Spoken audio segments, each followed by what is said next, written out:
Hey, everybody. Welcome to a very special edition of Family Spirit Supernatural. Tonight, we have Dr. Lloyd Auerbach. I know that you guys are familiar with who he is. If you're in the supernatural arena, then you definitely know who he is. Let me bring him on. Hey, how's it going, Doc? Okay, good, but not a doctor. I don't have a Oh, I no. thought you were. No, I'm a professor, but I'm not a doctor. No. Professor, Yeah. okay. So you're a world recognized paranormal authority and parapsychologist. In parapsychology, right? And you've got Right. 45 years of experience investigating the paranormal and 40 years of teaching courses in parapsychology.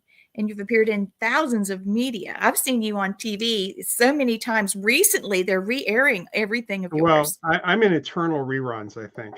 That's going to be my form of immortality. Oh, yeah, that's right. You'll never age that way for sure. You're also the director of the Office of Paranormal Investigations and president of the Forever Family Foundation and adjunct professor at the Atlantic University, president of board of directors of the Rhine Research Center, where you teach online parapsychology. That's amazing. How long have you been doing that? Well, pretty much teaching since 1981. For the Rhine, I've been teaching since 2014, thereabouts. I've been teaching at Atlantic University from about 2011 as well. And I used to teach courses at JFK University, which unfortunately no longer exists. It got moved into or purchased by another university. So it's not around anymore. Oh, wow. I wasn't aware of that. Hard to keep up with those kinds of things, I suppose. I'm also looking at some of the other things. You've written numerous books. I probably have them all. I'm going through the list now. You have a second edition of a paranormal case book, which I am a big fan of. East and West Psychic Dreaming, It's, and the yeah, that's ESP Wars, East and West. oh, there it is. I missed that Yeah. part. Thank Okay. you. I don't have that one, but I do like the Poltergeist, a Parapsychology's Handbook. ESP Hauntings and That's great. Poltergeists. Yeah. Yeah, That was my first book. yeah. That was my first one I got of yours. Okay, so now I want to cover just a second a bit of some of the things that you filmed in as well. I know that we're missing some of your professional mentalist and past president of the Psychic Entertainers Association, Hmm. and you're professor paranormal, and occasionally you do a thing as a professional chocolatier. I got some chocolate I was going to eat, but because I was like, oh, you sent me pictures before of your chocolates, and Hmm. that's medicinal for me. I love chocolate. So when I went to Hershey, Pennsylvania, I thought of you. I have to be honest. I thought, oh my gosh, that's so cool. What a thing to do. I tried to do some chocolate stuff, and that's not for me. I made a mess. I didn't do anything good. I tried to do chocolate covered espresso beans, and That's a I little made a mess. tougher. That is a little tougher because you need Yeah. kind of to make them look good. You have to do certain things to them. Yeah. Yeah. To make it did not look good. They tasted fine, but they were, yeah, maybe if I could serve them at Halloween, they'd have been fine, but it just didn't look right. So you're currently in episodes of The Unexplained, and that's actually where I've seen you. I love The Hmm. Unexplained. And so you're running on a few streaming platforms with Surviving Death. And I've also seen that. And so I thought, gosh, I really started missing you because I was seeing you in all these things. And you're also in a number of shows still streaming on these platforms, and you do have your own YouTube channel.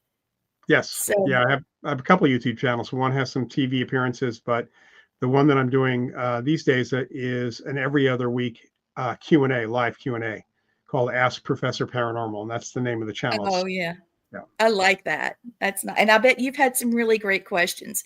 And I wanted to talk a little bit about those because I know, oh my goodness, everybody's saying hello and hi, and I need to meet this man.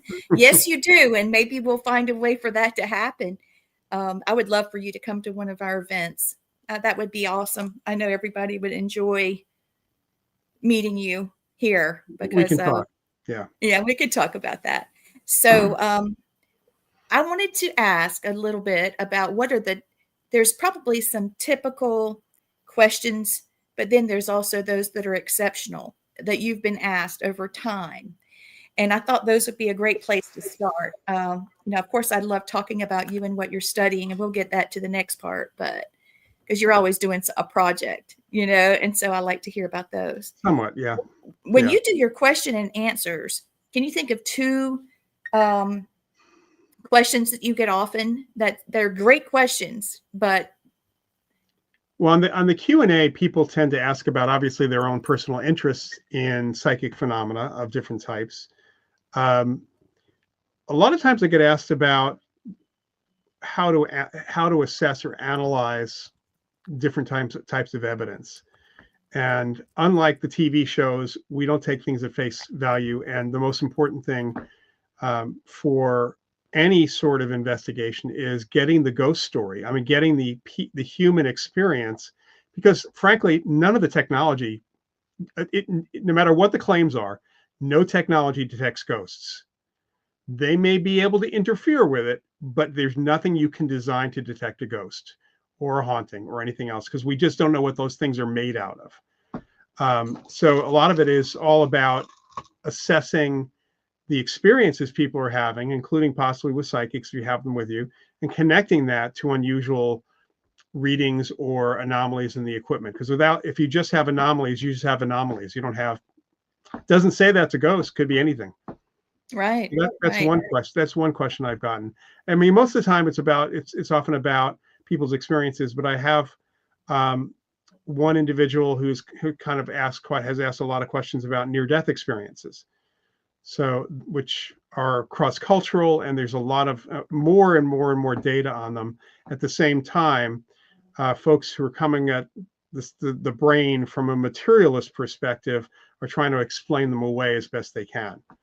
That's a pretty typical thing that we see. How often, now this is just a question on my part, not so much a typical question you're asked, but how are these near-death experiences, do you feel, are affected by the person's religious preference? That's been looked at, actually, and for the most part, there is no effect, except there was a study years ago looking at groups of people who were Christian and people who were Hindu in India. And the experience was pretty much the same, with the exception that if they saw a person at the other end of the tunnel, when they went into the light and go through that tunnel and all of that, it was either someone they knew who had died, or it was a religious figure, and the religious figure changed depending on who the individual was and what their personal beliefs were, whether it was a saint or Jesus or one of the Hindu gods, depending on which god they might have felt connected to, because there are thousands of them. And then there have been occasional, not studies per se, but a lot of evidence contained that shows that in different parts of Asia, for example, and I actually experienced this interviewing people in Japan and here in the US who were of Chinese extraction, that their near-death experiences had nothing to do with the tunnel. It was all about, there was a stream or a river. There was a bridge over the stream or river. It was a nice sunny day. They didn't go through a tunnel at all. They ended up going across the bridge, and they met one of their ancestors, typically, because that's also connected to the religion that they have. That is, yeah. Yeah. So it just really varies on the interpretation of what people are experiencing when they get wherever it is, or whatever level of existence it is. That is affected. And of course, there has been some negative near-death experiences also. Yeah. And one of my colleagues actually pointed out that in talking to these folks, they grew up in a fire and brimstone religion. Yes. And apparently didn't think that they'd be going anywhere except to hell. So again, interpretation, and that's a big piece of it. My mother was a nurse. This is Gwen Johnson, the producer of Gwen. All Access Network, and her father's in the hospital. So I told her I would just, start the show. But she's actually walking through the hospital. That's how dedicated she are. She is. She is. She are. I very much am, and it snuck up on me. I apologize, but it's good to see you. Thank you for coming on. Sure. Yeah. So we're just going through. I went through his bio. And there's so much more I could have pointed out. He's an incredible friend, incredible researcher. working Yes. with the Rhine Center, and he's president of so many different organizations. I would really love to find a way to be a part of some of your studies or projects, because I just love it. It's so fun. I'm actually working right now on some projects with my haunted objects, and Yes. it's not about me reading the object and checking the history. That's not, who cares about that? What I mean, that's in itself That's a little psychometry, but study. yeah, go ahead. Yes, Yeah. exactly. It's psychometry, but that's whatever that's everything. And everybody does with that. What I'm doing is I have a QR code set up so people can go through the lab, click the QR code, answer questions about themselves, and then what they feel at each object. Now, whether or not they have the ability to have clairvoyance or psychometry, I don't allow them to touch the objects because they are fragile. But what do they pick up? And I've been able to correlate either a genetic trait. In several instances, it's been someone that is of the descent of the country that the object is from. And they didn't know that because it's an everyday type object. Mm-hmm. And that particular object, one of them said it sang to me. It resonated with me. One of them said it sang to me, which I thought that was interesting words. But so, some people, just by the look of it, they, of an object, they think, okay, that's haunted. That one's really nasty. And it's a decoy. It's Right, nothing, right. So I have to mix in that, or it's not a study. So I have it all go into a jot form, and then I can put it into into an Excel spreadsheet, and I can track it. So, I've really, it's been great. Sounds interesting. Yeah. Yeah, it's been great for us to talk about, and discovering people's psychic ability, and discover. I did a lot of research with Dr. Russell Targ. Oh, sure. Yeah. And so we've been doing some of his experiments and trying some of his techniques and breaking it down. We've just had, it's just been glorious. I've had the best time. I just love it. Great. And the people that are participating, a lot of them are students, a lot of them are team members. Mm-hmm. But for the most part, we've become a tribe. We're enjoying that. We say that because if somebody has a death or a hardship or something goes wrong, we're all there for each other because we're enjoying this spirituality, which is not really, I don't know how to say the word. We're enjoying this experience together. We do. Absolutely. I have to tell you, we do. I mean, we've buried family members together. We've, done funerals. We've celebrated house, purchases. We've, weddings coming up. I mean, it's amazing. It's amazing how all of this can unite. And so, I don't know, somewhere in there, I've got some thinking to do about paranormal drama versus paranormal unity. You see what we're experiencing the paranormal unity, and I'm trying to figure out.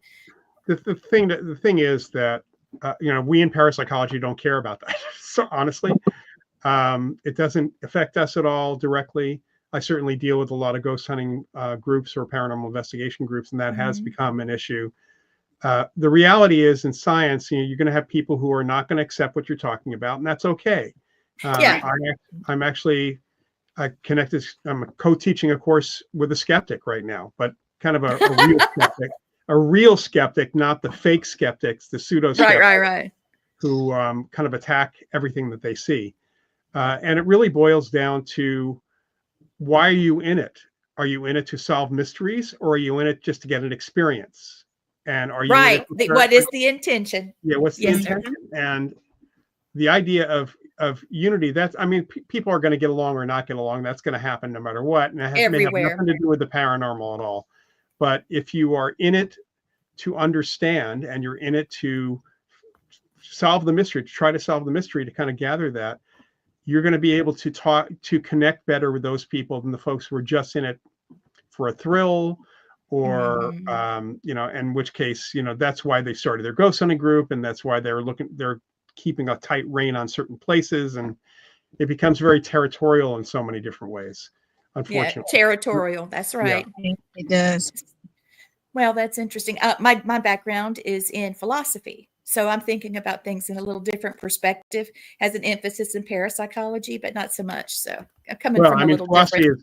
philosophy is really entwined in the idea of survival of bodily death. You know, we have significant butt heading or headbutting, rather, I should say, for some of the folks in the field. That I was like that. That was on purpose, yeah. I know. Because some of the folks are coming from a pure materialist perspective. Mm-hmm. And they look at the evidence for survival of death very differently because of their starting point. And that's something I've learned over the years is you have to kind of find out where they're coming from when they're saying, yeah, it's not this, there's another psychic explanation, or it's super psi or super ESP, which makes no sense at all. I've also found that in talking to people in other sciences over the years, their perspective on what they consider science is important, because I worked at a lab for years in the library, Lawrence Berkeley National Lab, and I met several physicists and talking to them about this stuff. And they said, yeah, parapsychology is not a science. And I learned to ask them, I learned to ask them, do you think psychology is a science? And every single time they said no. Yeah, right. So parapsychology is a social science. Psychology is a social science. We're not the same as physical science, and we can't do what they can do because we're dealing with people living and dead. True. Well, we're getting a lot of people gathering. I suspect this is going to be a shared show. The author, not author, the publisher, there it is, the publisher that I had featured on the commercial at the beginning of the show is here, and she sends her best regards. I've been sending some of your books to her as a reference of what she might enjoy reading. Okay. So yeah, this is our first Family Spirit Supernatural. Well, it's Family Spirit International LLC, and it's our first feature. So you are our first feature, and I think that's wonderful because I really feel like you helped me the most when I first started my podcast 12 years ago. Wow. And you sat down and just, we had some real engaging conversations, and it started my brain working, and it's been an impression you made on me ever since. So I appreciate that very much. And you are definitely one of the main reasons why I pursued my PhD in philosophy and looking to parapsychology. So it's your fault. You did it. Yeah, a lot of people blame me for stuff like that. I know. Yeah, it's great. I can't say I'm sorry. Yeah, I'm living my best life. Uh-oh, you broke up, Gwen. Yes. What did you say? What did you say? We didn't hear you. I think we got bleeped. A little. I don't know. I'm sorry. I thought you were speaking. I guess it was a bleep. Yeah, sorry. It bleeped. So, what are your more intriguing questions you've been asked? You know, maybe something that surprised you or delighted you from these Q&As that you do. Well, I mean, usually the questions often come up that are really interesting have to do with consciousness and trying to understand, for people trying to understand what a ghost might be, or the difference between the different phenomena. And I think people sometimes are surprised, you know, they might ask a question on something, or surprised to learn that when one sees a ghost, it is not a visual optical thing. This is a psychic thing. And that means that you are being psychic when you witness a ghost, whether you see or hear or feel. And there seems to be, this is where there's a big disconnect with the paranormal TV shows and so many ghost hunter groups. There seems to be no idea that you got to know something about ESP and psychokinesis if stuff's moving, if you want to do the investigations. So learning, you know, people asking about the findings and research. I have people asking about dreams because I've written the book on dreams, psychic dreaming as well. Finding out that there's this whole area that folks don't understand or know about. Pardon me. That's okay. They don't understand and know about. They're not even aware of it. In fact, I have to say that one of the principals of one of the main TV shows on a panel back in 2008, in the panel, he got up and stood up and said that there was no literature on the subject before 1990. And I was rude. I had to interrupt him because that's not only ridiculous for someone who had been supposedly investigating for over 30 years and was the star of this paranormal TV show, for someone like that to say that indicated a serious lack of either interest or just plain ignorance in that sense. And that they had no real idea, no real intention to learn how to do that, to do things right, or to find out what had gone before. I mean, that's always the problem with a lot of things. You got to know that there's a history here. Yeah. Gwen said that she's sorry that her signal dropped. As you know, she's making her car. Mobile, she said she's going to move a little closer to a signal. So I am surprised that happened, but yet not surprised. Yeah. Because lots of times I feel like people don't dig into their knowledge. Well, they don't ask questions. You know, that's the one thing that is so important, is asking questions in an investigation, asking questions even of yourself when you witness something, you know, because we can't study these things unless we eliminate normal explanations, even unusual normal explanations in general. And what's interesting is that over the last probably 30 or actually 40 years, some of the explanations that are used by skeptics, the pseudo skeptics and other skeptics, are explanations that parapsychologists found, because nobody else was looking for those alternative explanations. I mean, the whole connection with infrasound, with low frequency sound, that comes from my field. Any influence the Earth's magnetic field, in fact, anything electromagnetic originally comes from our field, although we have a better idea of what's good and what's bad in those circumstances. Right. Well, there's a lot of different types of medical devices that's using electromagnetic field to treat people of their illnesses and blood circulation and things. And I'm seeing it thinking, now, wait a minute, if we said that, we would be told that's pseudoscience, but here we are with evidence, and now they're marketing it as something altogether different. Yeah, and then unfortunately, some of those supposed medical devices are actually not that medical, and they really don't do what they say, just like the ghost hunting gear. Mm-hmm. Oh, I think Gwen's made it back. Here she comes. You're being very diligent, dear. Thank you. Yeah, bro. All right. So one of the things that we were talking about was we were just talking about someone having a psychic moment, being able to see a spirit and having a psychic moment. And I had something similar happen. Actually, it was between Gwen and myself. We were actually in a location, and I was hearing a spirit talking, and it was very entertaining. He was hilarious. And then all of a sudden, she heard the same thing, and we both just cracked up laughing. And then it hit me, wait a minute. I could hear it, and you couldn't.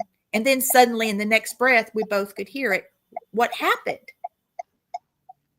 Yeah. And so, I mean, and then I said, did you hear that? And she said, yeah. And I told her, and she's like, I can't believe he said that, because she would tell me what, part of what he had said. And if she hadn't heard it, she wouldn't be able to have given me that sentence. So it was funny. I just never thought, I mean, if a spirit is, Gwen, I think I hear a tick tick. Would you mute yourself, darling? That's my turn signal. Sorry. Okay. There we go. Okay. So, one of the things that we were talking about, was I'm very curious to see if a spirit if he has or she has the intention, or it has the intention to communicate with someone and just speak to one person, as opposed to, or even making itself seen, but only to one person. Or is it just limited to, like, okay, I just saw a spirit going up the hall. Oh, I did too. Oh, I did too. Just because you have, you don't have any witnesses or people that experience, doesn't mean that it didn't happen. If there's an ability for a spirit to single out one person. So it seems there's a few things here. Number one, that we've had there's cases in the literature where multiple people do see the same spirit, but the multiple people are in different parts of the room, and they're all facing different areas of the room, and they still see the exact same thing facing them. Oh, wow. So they're not seeing a presence in space. They're seeing kind of a signal. They're getting a broadcast, you might say. So In that their perception is being altered based. They're picking it up, right?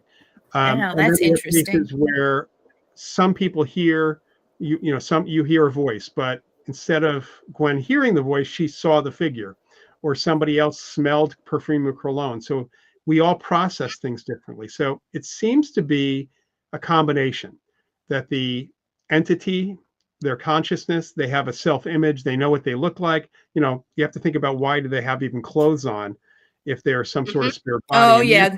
Gwen said that before. Why did they even pick these clothes? Period clothes. And They could be no clothes, it's about how we think of ourselves, because we think of ourselves in most cultures as having clothing on. We also think of ourselves looking healthier. We also often think of ourselves looking younger.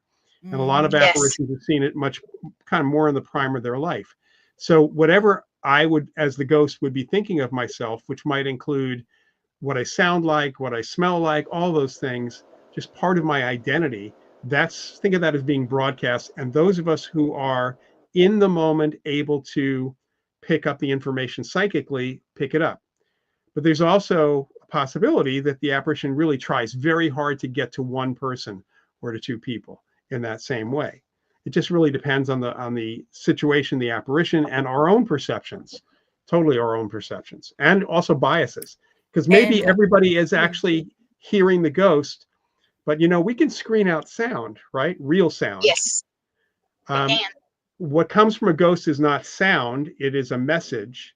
And people who don't believe in this stuff tend to screen out stuff they don't like without even realizing it. So that's another reason why not everybody will have an experience.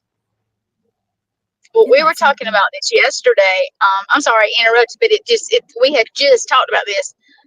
LEITREANNA's mother, who was, bless her heart, my second mom. I'm sorry, I'm gonna get a little teary. She shows me her as when I worked in the emergency department with her. That's how I see her, exactly. And maybe it's my brain, maybe it's her. That's the way she's projected. And I even asked Lee what she thought. I know it was yesterday, Lee, was it not? Yes.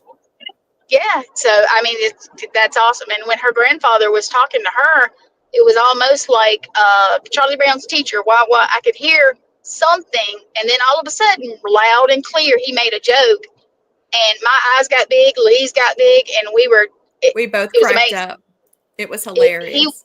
It was, and it was just, I did, at the time, I was like, Lee, have you ever had this happen? She's like, no, never. And I was like, it was just in the moment, it just made, we were a little bit tired, and it just made us laugh, and it was great. We were in the middle of a very long investigation during a very hot summer day. And so it was one of those big moments that happen in paranormal investigation. I can tell you it was my grandfather that was speaking. My grandfather was talking to me, and then he made a joke with her and myself, and oh my gosh, it was hilarious. I'm glad to know I never got to meet him. So being able to have those moments are very, very important to me. Yes. So speaking of psychometry, so I don't know, I don't know how. I'm just going to tell you what happened. All right. And maybe you can help me sort through it one way or another. But so we went to the Civilian Marksmanship Program store. It's in Alabama. And my husband and I were there for a Paracon. We went running in there. Since we were there, we went by, and they had weapons from World War II that had been turned in from the other countries. And, they have to go through them and, sort them all out, and then they sell them. And I said, oh my gosh, I walked in and, I was like, look at all this stuff, And so Matt said, well, you pick one and I'll pick one. I said, okay. So I didn't want to look at the gun. He's looking at it, opening it up and doing the, thing. And I said, no, that's not why I want the weapon. So I'm okay. This is my intention of what I'm looking for. So I just closed my eyes and went down the racks and racks and racks and racks. And I finally got to one rack, and I could tell it was near, and I had my eyes closed. And it was, if you take a flashlight and shine it in your eyes, even though your eyes are closed, you still have that light up, you can still see light. Well, that's what it did. And I reached and grabbed it, and I turned and gave it to Matt, and I said, "This is the one." And he said, "Look at it, Lee. That's not really, no, these others are in much better shape." He said, "I'll put it back." So he put it back, and I'm looking around, and so I go from the other direction, and I did the same thing. Ended up picking up the same gun a second time. He said, "Lee, why do you keep going to this gun? I thought I told you to put it back." I did put it back, and I've picked it up again. And he said, "Okay, go to the ladies' room. I'm going to put it back in here. Let's see. If you can do it this time, it's yours." And I said, "I don't even know." I was thinking about my grandfather owning a weapon like this, fighting in the Pacific Theater, World War II, Normandy Beach also. And that's where he was mortally wounded. He didn't die right away. He only lived a few years later, but regardless. So I come back from the bathroom. He's like, "Now, find you a weapon you'd like." Picked up the same gun again. And I turned to him and I said, "I guess it's this gun. If you're going to get me one, this is it."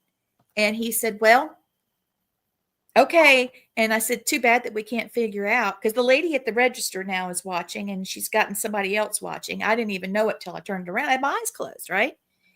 And she said, "Actually, I can tell you where it was used and where it was used and the time frames within just a few years." And she has this book, and she looked it up. And apparently a book comes with the shipment so that they can tell people the history. And it was utilized in the Pacific Theater in the Philippines with the U.S. Army, and then it went to Normandy Beach. So it would have been at least within the years he was there. Sure.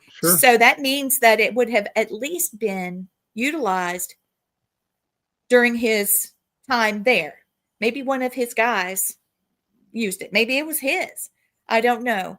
But so I got the weapon, and we went to a gun show, and he said, "Lee, the chances of us finding the strap and the bayonet or whatever that thing's called, the little thing on the end, it's very slim. But let's take a look." So I go through, and it just fell in my hand. I said, "Is this it?" He said, "That is exactly it." And the man said, "Well, let me tell you a bit about that. It goes to this kind of weapon during this time period." It was in the same time period. Interesting. Yeah. And so we put that with the gun, and then the strap, Matt found it, and it was with the same guy that knew his history of his stuff. So we put it all together, put it in a gun box. And I was just so proud. And so I'm showing my mom, this is just before she passed. I said, "This is like a tribute memorial to my grandfather." And I had his picture in here, and I was showing her the weapon and everything. And something told me just to turn on some equipment, and I did, and it was him. First time she ever heard his voice, because he died while she was an infant. So, all right. So all that to say, what were the chances of all of that to happen? I mean, you can't just tell anybody this kind of story, because first they'd say you're lying. Or I'm embellishing. But Gwen was in the room. She saw it all happen. Sure. And she was part of the conversations as we were traveling. My husband's not here. He could tell you as well. But what do you think of that whole scenario? Well, I mean, clearly, for whatever reason, your psychic, part of you was trying to connect with your grandfather and sought out in that room the appropriate weapon that may have connected with the right time. ESP allows us to pick up information in a lot of different levels, and a lot of it's unconscious, just kind of filters through. And something about the information field on that gun just gave off the right history to it. Maybe I clued in on the energy of it, and the energy was still on the weapon. I don't know. Right. And maybe that was the way that my grandfather was able to say, "Hey." Possible. That's possible too. That was the first time I spoke to him. And then shortly after that, we went on our trip, and then he cracked jokes for us. Great. It was funny. All right. So that's just something, that's our tradition, Lloyd. I don't know if you remember, but when you come on the show, I always tell you some quandary I've gotten myself into, and you sort it out for me. So. Yeah, it's been a while, so I couldn't say I remember that. Yeah. Oh, I do, because it made such an impact for me. So what's the most bizarre question that your Q&A has asked? I mean, I know you've gotten some Lulus. I'm not quite sure how to answer that, because I've gotten some, weird questions about people people just put in what's going on with them, and it frankly, it sounds psychological or some other issue. that has nothing to do with it. I mean, I have gotten some weird Oh, I questions, know. weird questions about how do I know it's a ghost versus an alien? It's like, you know, Yeah, I get a lot of that, especially with orbs because it's unidentified and it's flying. So does that make it a UFO? What is it? What is it? well, you know, orbs, if you see the orb, it's one thing, but since people never see the orb, they only see the photo in general. Um, there's really too many other explanations. We don't, and the fact that people connect an orb to a spirit comes from Dave Oster in the 1990s. He's the only one who he promoted that idea and made a lot of people in the Oh, UFO yeah. made a lot of people in the UFO community mad because they had been calling orbs something from extraterrestrials. So Oh, well, yeah. then that's okay. Yeah, and the fact is that almost all of them are photographic issues. They're not. They have nothing to do with anything in real space at all. Typically, there are those places where people have seen floating orbs of light, and those are, interestingly enough, ball lightning, which is a pretty cool Really? thing. Yeah, I have some videos of that. It's yeah, really cool. they're often called earth lights. They can be created by high static environments and also by certain minerals in the ground. And they're pretty cool things if you can spot one. And interestingly enough, until probably I think around the 60s or 70s, people were seeing them all over the world, of course, and nobody believed they existed. And then somebody accidentally created ball lightning in the lab, and that became like the stepping stone to, oh yeah, I guess this stuff is real. Have you ever noticed, like, oh, this is as fast as we can humanly go, or this is as fast as a person can swim, or this is as fast as a human can Yeah. run? And then when somebody breaks the record, now everybody has to break the record. Yeah, my example is Roger Bannister in 1954, who ran the 4-minute mile for the first time. Yep. My dad was a TV sports producer, and during the 90s, especially when professional sports and even college sports, if you had extraordinary performance, the first thing that would happen is you would be seriously drug tested and investigated because they couldn't believe that anybody could somehow surpass these Right. stages without performance enhancing drugs. And people have consistently pushed the limits of human performance, not just in athletics or physical performance, but also when, in terms of intellectually too, we have done that. It's just that our culture, and sometimes it's the education system, sometimes it's family. It's always annoyed me. My mother was a preschool teacher, and I was a camp counselor for a while. And sometimes we had the parents things going on. And I'd hear parents say, that's stupid. Don't be stupid. Telling their kids that they're stupid is not a good idea for a parent if you want your kid to learn, because they will eventually believe it and then they won't learn anything. That's right. Absolutely. So we set our limits on a lot of things. I have a book out. Well, my book's out of print right now, but it'll be back in the middle of the year.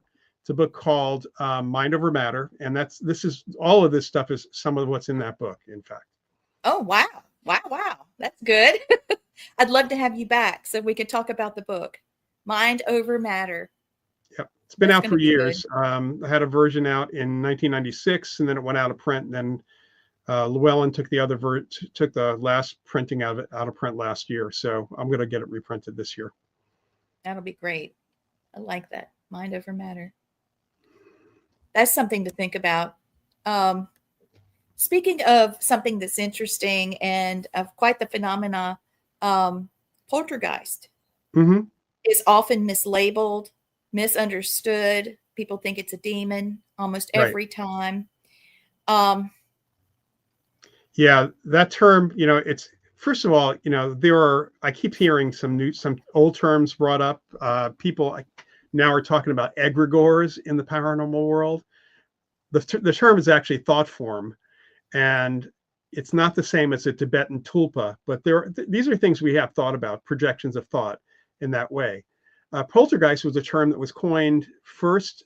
Some German historians found the earliest reference they could find was in the 1500s, which is pretty far back. And if you think about the scientific idea or the way the world worked back in the 1500s, if something moved on its own, the last thing you think of is that a human being is doing it. Right, of course. And nor would anybody take credit for that because they'd be burned at the stake. So you have both sides, right? But we have learned that the physical activity. So it's not to say that an apparition case with a ghost, a ghost case, the ghost can't learn to do PK. That happens for sure. It's rare, but it happens. But these true chaotic, destructive events, which rarely ever hurt people, although there are some particular type of exception, come from a living person in the household, in the office, in the place of business. Typically, they're undergoing some kind of stress. They're keeping things bottled up, more or less. So it's kind of like a telekinetic temper tantrum. They tend to be very chaotic and somewhat destructive. These days, we have a lot of them related to people's technology, their phones and their TVs and all sorts of stuff, computers, but it's coming from living people when we talk about these things.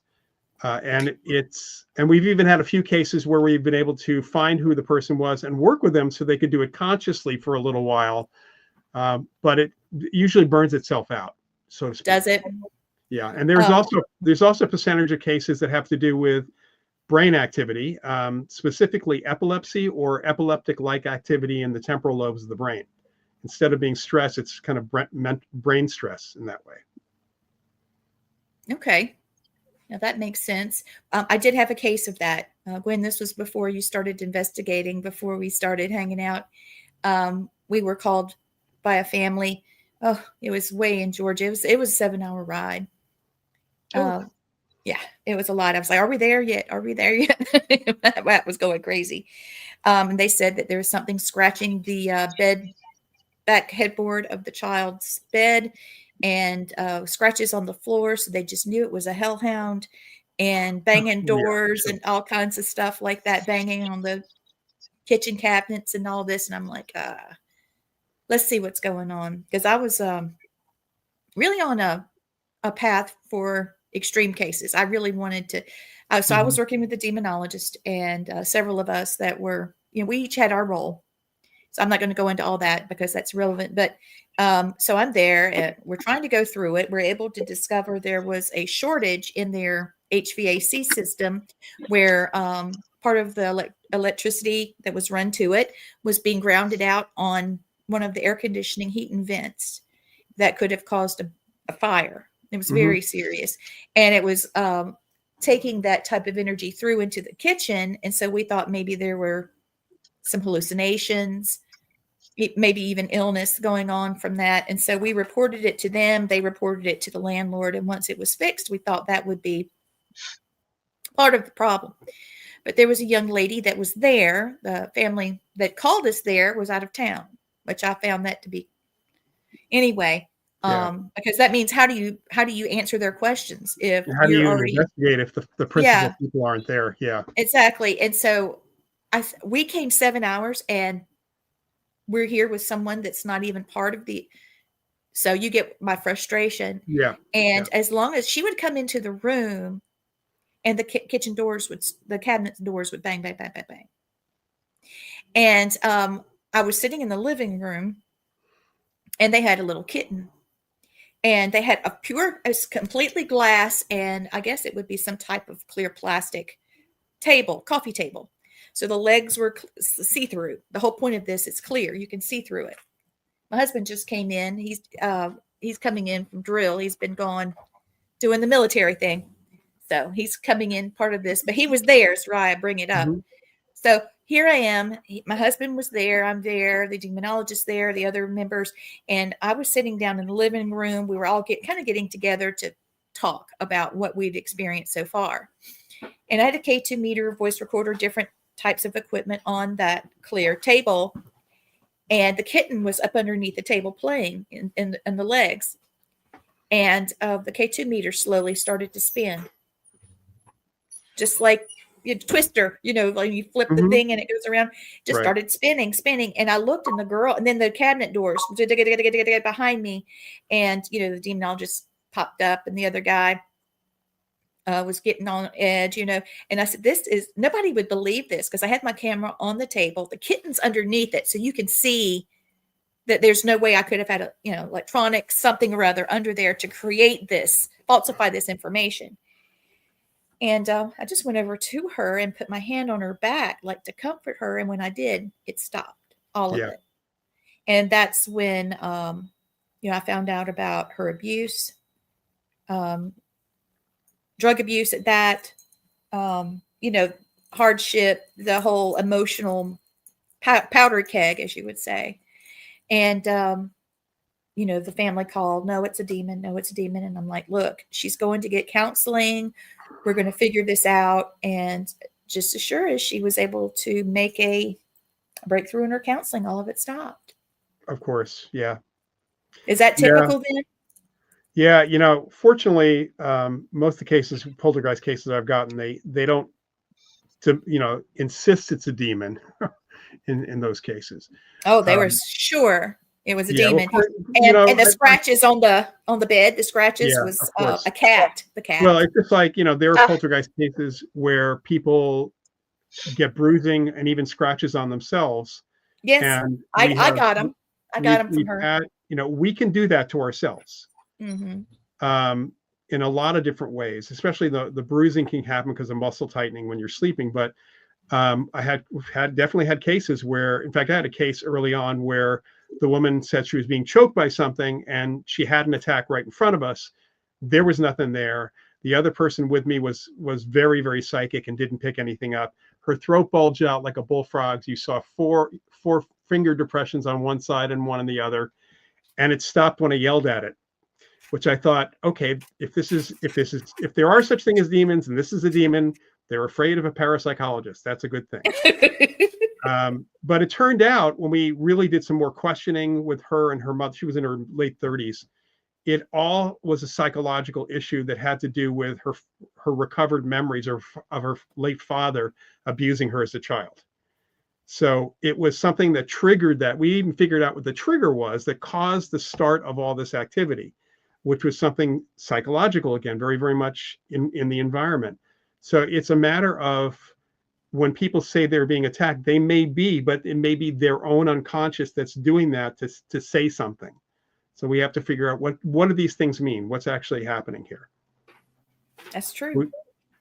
People don't think about PK or someone's mental issue, whatever emotional dramas that they have carried for so long, actually manifesting in a physical way where all of us can experience it. So and I've actually, honestly, I've talked to or seen postings by, I've either talked to or seen postings by ghost hunters or investigators who say that there's no such thing as PK, and then they're describing a case in which they saw there was an apparition and the apparition was moving stuff. If an apparition moves something, that's mind over matter. That's psychokinesis. It's the same thing that us living people have. And to kind of exclude these things out, when we bring up ESP, the other thing you have to consider is, how does a ghost see you? The ghost does not have a retina. The ghost cannot perceive light the same way because there's no physical body. So the only way they could do that is through psychic senses, you might say, and that's ESP. Yeah, I've had a couple of question and answer scenarios, Gwen, as well. My mom also recently. So how do you see me? What do I look like? Am I the same height? Because and I describe myself to them, and I'm taller, and they can see the different colors, so they're seeing my energy, my soul, if however you want to phrase that. Right. And I just found that to be amazing, and this would also explain how some people can see certain things and others can't. It's not a situation where everybody has the same, we're not all the same. We can't hear the same. Our eyes are pretty much the same in terms of range of light. Such our ears are close to the same. People can hear certain things, but when it comes down to it, we all perceive things differently. So the information that goes in from the environment, my eyes and ears and the rest of my senses, is kind of played around with in my head, and then I get a picture of the world or how things sound. And that's called perception. So you can fool the eye. I mean, an optical illusion is a very good example of fooling the eye. Oh, yes. That makes because you're not perceiving what's actually there. The actual illusion is flat. It's two-dimensional, but it can look 3D because of perception, not because of the eye. so fascinating to watch how magic tricks are done. I'm a big Well, fan of yeah, the Yeah. old yeah. I mean, show. that's as Penn and Teller's Fool Us is a great example of some of the best magic out there, especially when they get fooled. It just also shows you that even the best magicians can be fooled by somebody. Well, yeah. So Harry That's true. Houdini was a part of a paranormal research group, and I think He that was was the ideal person to have in that group because he's he going to was see the flim actually flam, right? He was the debunker. well, yeah, but he was part of the Scientific American Committee to do investigations for a $5,000 prize, essentially. He Oh, didn't start out. He didn't start out as a debunker or skeptic. He actually, there's a lot of information within the magic community that when his mother died, his sainted love, his mother, who he was such a mama's boy. I mean, honestly, really? I didn't realize that. totally. He went to medium after medium to try to find a medium who could communicate with his mother, and they had kind of a secret code word. One of the stories, which is interesting, seems to be the last one before he turned on mediums and turned on all of this stuff. He became an opponent instead. There was a medium who apparently gave him the right word, the right phrasing, but his mother only spoke Yiddish. She understood English. She did not speak English. And the medium said the phrase in English. And to him, that was the ultimate betrayal of fraud. When in fact, what we know about mediumship is, if that medium didn't have Yiddish in her head, It's not going to come out as Yiddish. it's not going to come out that way. Nope. Yeah. Mm-mm. That's how we're able to speak with spirit. I actually had I hate to bring up something I've done, but I'm just giving a parallel here. We were in a cave in Cherokee, North Carolina on the reservation, and there was a spirit that's not human, never been human, that was there, and it was speaking a language that I could not catch. And as soon as I said that, all of a sudden it's English. Because your brain it's a mind-to-mind communication. I worked with a Japanese medium for Japanese television back in the early 80s. And in one instance, she was having a conversation with the ghost in this place, giving her fashion advice, and her clothing did change actually from the witness testimony. And the medium is speaking in Japanese for the cameras, and the director is saying, ask her why it's not English. It's like, I thought that was a crazy question because I knew the answer. But I did say, Mrs. Gibo, does the ghost understand Japanese? And she looked at me like I was an idiot, which I expected. And she said, we're communicating mind to mind. I don't even need to speak here. Right. It's because of the cameras. If there were no cameras here, I could just sit here and just mentally talk to her. It wouldn't necessarily be verbal at all. Well, there's been many times, my grandmother and my mother taught me that if you speak with someone, a spirit, in a dream, and they're not moving their mouth, therefore you're not speaking with words, you're speaking with thought, then it's real. And so I think that might be a little bit of what you're saying there. It's just their way of saying it in a simple way I could understand. So we'll check that off. Mama was right. Grandma was right. Yep. We're coming up on the hour, and I could keep talking to you because I did want to go on into the fainting goats, which that's the men who stare at ghosts, not ghosts, but the goat. Yeah, that was a specific Army project, had nothing to do with the Stargate program. Right, but I think it kind of led into it. No, it didn't. No, not at all. No, the two programs had nothing to do with each other. Stargate got started as a different program, and as Project Grill Flame, I think it was the original name of it. In 1972, it was Russell Targ and Hal Puthoff started that remote viewing program. The Men Who Stare at Goats was a guy named John Alexander and some other Army guys who wanted to be Jedi. They wanted to be real Jedi, and this is in the 1980s. And they worked with a martial artist, actually a couple of martial artists, one of whom I actually had met and was in communication with. And the two had literally nothing to do with each other at all. Okay. They were not learning remote viewing.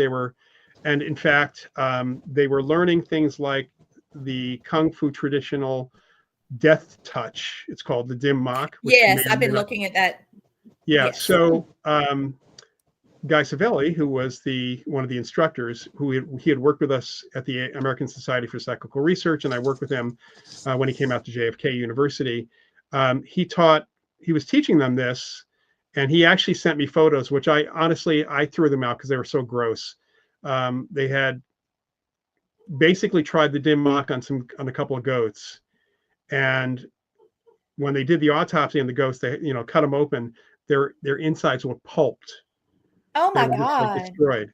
And so the joke was the book really should have been called "The Men Who Touched the Goats," because it wasn't about staring, it was about the dim mak. You actually have to come into physical contact. But that would lead people to think the book was about something completely different. Right. The article I had read was with Inverse. I believe it was inverse.com. And it was a 2019 article. And basically it started out referencing the film Men Who Stare at Goats. Right. As sort of a laughing thing. But then she pulled in the experiment with physicist Russell Targ, who studied remote viewing. And so that's why I was saying it in that way. No, it had nothing. Yeah. It had nothing. That's an incorrect assumption. Yeah. And then she switched on into Stargate. So I think she was just pulling out. They weren't even funded by the same organizations at all in the government. I think she might have just been name dropping then. Maybe. Yeah, sorry, but that's where it came from. So, well, Gwen, are you there? It's time for us to close. Yes, I am. I'm sorry. Okay. It's all right. Would you like for me to do it, or you got it? I'm not on the computer. I'm actually on the phone, so you're gonna have to do Not so sorry. Well, I just wanted to ask first. Thank you so much, Lloyd, for being on the show. Sorry, I'm stuttering a little bit. That's all right. I appreciate it so much. I appreciate you being with us. I'd love to have you back, especially when your book comes back into print. And so interesting. Yes, thank you. So many things, so many people chattering. I think that they have questions too. So I'll see if I can get some questions gathered up, and we'll have a party. My next Ask Professor Paranormal is next Sunday. It's on the 16th at 5:30 Pacific, 8:30 Eastern time, 8:30 p.m. And it's simply youtube.com/@AskProfessorParanormal. There you go. So you can go there and ask him. That's how you reach him. Thank you again for being here. You're welcome. Yes, being so supportive. Everybody, thank you for watching Family Spirit International. Have a great day.